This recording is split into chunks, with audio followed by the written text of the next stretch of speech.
Hello, everyone, and welcome back to the Audio Mind Lab channel, where learning English is easy and fun. I'm Sarah.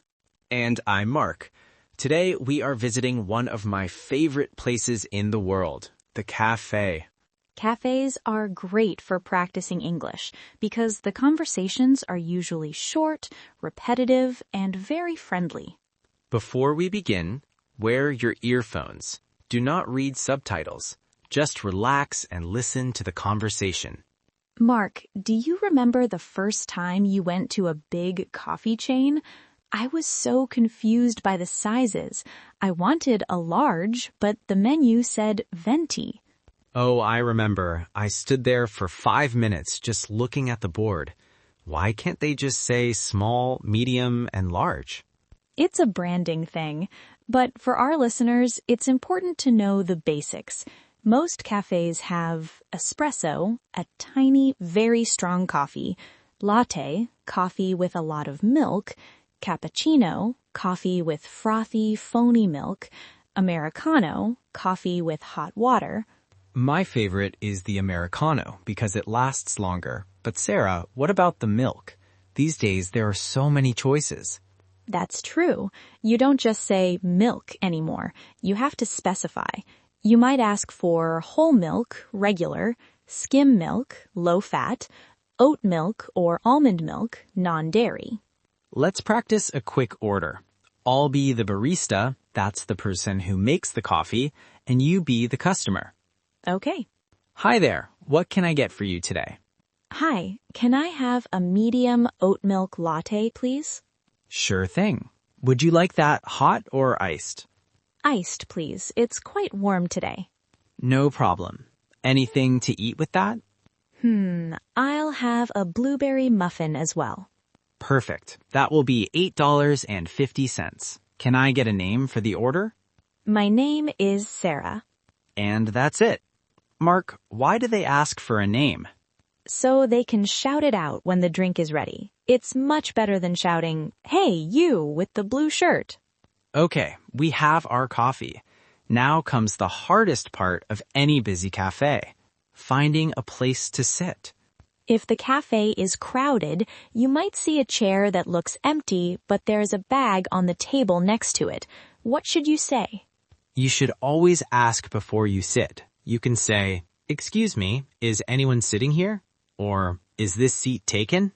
And if the person says, "No, go ahead," you can sit. But Sarah, what about the laptop people? The digital nomads. These are people who stay in a cafe for 5 hours with one tiny cup of coffee using the Wi-Fi. I feel guilty doing that. I feel like if I stay more than an hour, I should buy another drink or a snack. It's the polite thing to do. I agree. It's called cafe etiquette. If you use their electricity and their internet, you should support their business. Also, the noise level. If you are in a cafe, you shouldn't watch videos on your phone at full volume. Use your earphones. Definitely. A cafe is a shared space. It's like a public living room. Sarah, what happens if your coffee is wrong? I once ordered a hot coffee and they gave me an iced one. Don't be shy. You can ask them to fix it. You just say, "Excuse me, I think there's a mistake. I ordered this hot." Usually, baristas are very nice about it. They will fix it for free. What if the coffee isn't sweet enough? Most cafes have a self-service station. That's a small table where you can find sugar, honey, napkins, and wooden stirrers. Stirrers, that's a good word. The little sticks to mix your sugar. And what if you need the Wi-Fi password? Usually, I look at the receipt first. Sometimes it's printed at the bottom. If not, I go back to the counter and ask, "Could you tell me the Wi-Fi password, please?" Sometimes they have a sign on the wall, but it's hidden behind a plant. It's always an adventure finding the password. Let's talk about the bill. In many modern cafes, when you pay with a credit card, the screen flips around and asks for a tip. This is very common in the US and Canada. It asks if you want to give 15, 18, or 20%. In a cafe where you stand in line, you don't have to tip as much as in a restaurant, but it is nice to leave $1 if the barista was extra friendly. There's usually a tip jar on the counter, too. If I have small coins in my pocket, I always drop them in the jar. It makes a nice clink sound. It feels good to help the staff. And finally, when you leave, do you leave your empty cup on the table? No, most cafes want you to bus your own table. That means you take your trash to the bin. Look for a sign that says trash or tray return. It keeps the cafe clean for the next person. Mark, there's one question the barista always asks right at the beginning that can catch beginners by surprise.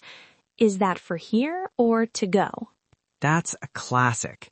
And if you say for here, they usually give you a ceramic mug. If you say to go, you get a paper or plastic cup with a lid. I prefer for here because it feels more relaxing.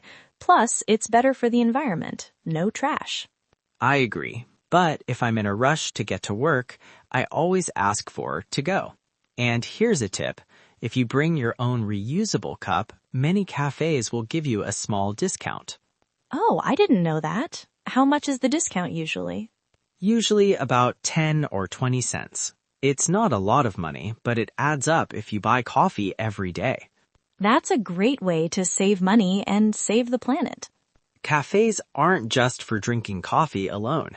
They're the best place to meet friends. Sarah, what do you say when you want to invite someone to a cafe? I usually say, do you want to grab a coffee? Or let's meet up for a drink. Even if the person doesn't drink coffee, they know I mean let's go to a cafe. And what if you arrive first? Do you order your drink immediately or do you wait for your friend? That's a great question. If I know my friend is only 5 minutes away, I'll wait. But if they're running late, I'll find a table and order my drink first.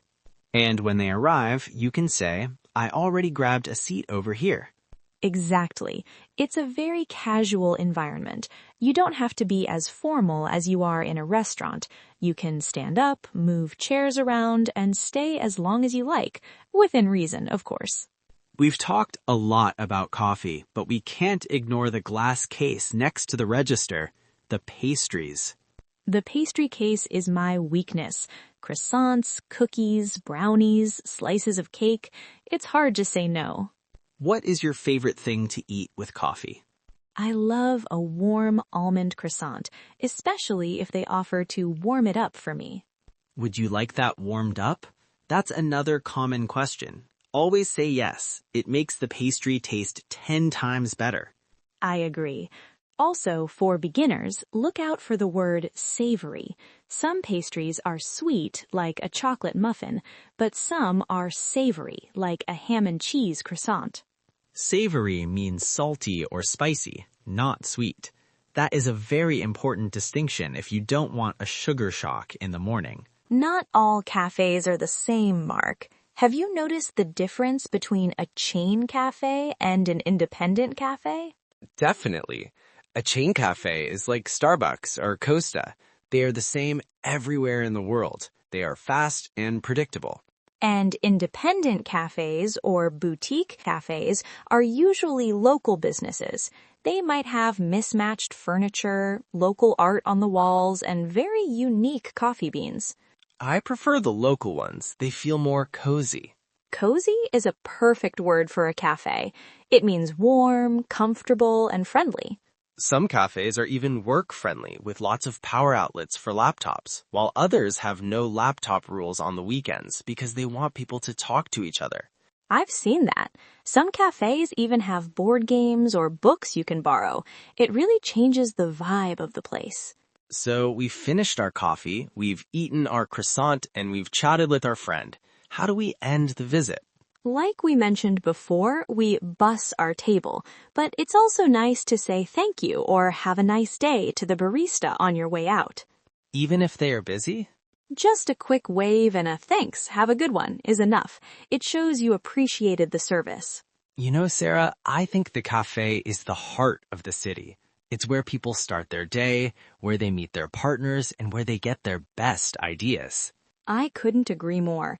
It's a small world inside a big city. Sarah, what do you do if you walk into a cafe and the line, or the queue, as they say in the UK, is out the door? Usually I walk away, but if I really need that coffee, I stay. In a busy cafe, the most important thing is to be ready when you reach the front. That is a great tip. Don't wait until you get to the cashier to start looking at the menu. People behind you will get frustrated. Exactly. I always decide what I want while I'm standing in line. That way, when it's my turn, I can say it clearly and quickly. Large black coffee, please. Done. And what if the cafe is so busy that there are no tables? Do you ever share a table with a stranger? In some cultures, it's very common. If there's a large communal table, that's a long table for many people, I might ask, "Hi, do you mind if I sit here?" Communal table. That is a good vocabulary word. It means for the community or shared. It's a nice way to make a new friend, even if you don't talk much. Sarah, do you have a collection of loyalty cards in your wallet? Oh, too many. The ones where they stamp a little card and after you buy 9 coffees, the 10th one is free? Yes, or now many cafes have an app. You scan your phone and you earn points. I love those. It makes me feel like I'm winning a prize. The cashier might ask, "Do you have our loyalty app?" or "Are you a rewards member?" If you say no, they might ask, "Would you like to join today? You get a free croissant." They know exactly how to tempt us, Mark. A free croissant is hard to turn down. We should also talk about the seasonal menu. Every autumn, it seems like every cafe in the world starts selling pumpkin spice everything. It's true. In the summer, they have lemonade and cold brews. In the winter, they have peppermint mochas and gingerbread lattes. I like the seasonal drinks because they make the cafe feel festive, but sometimes they are very sweet. It's more like a dessert than a coffee. You can always ask to make it less sweet. You can say, "Can I have a pumpkin latte but with only half the syrup, please?" That is a pro tip. It's your drink. You can customize it. You can change the temperature, the milk, the sweetness, and even the type of coffee bean. Finally, Mark, how do you know when it's time to leave?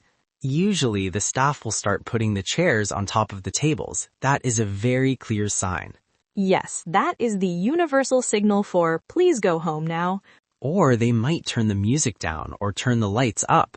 If you hear a staff member say, "We are closing in 10 minutes, that is your cue to finish your drink and head out. It's always important to be respectful of the staff. They want to go home too. Well, listeners, we have traveled through every part of the cafe experience, from the confusion of the menu to the joy of a free loyalty croissant. We hope this long conversation helps you feel at home the next time you step into a coffee shop. Remember, the best way to learn is to listen, then repeat.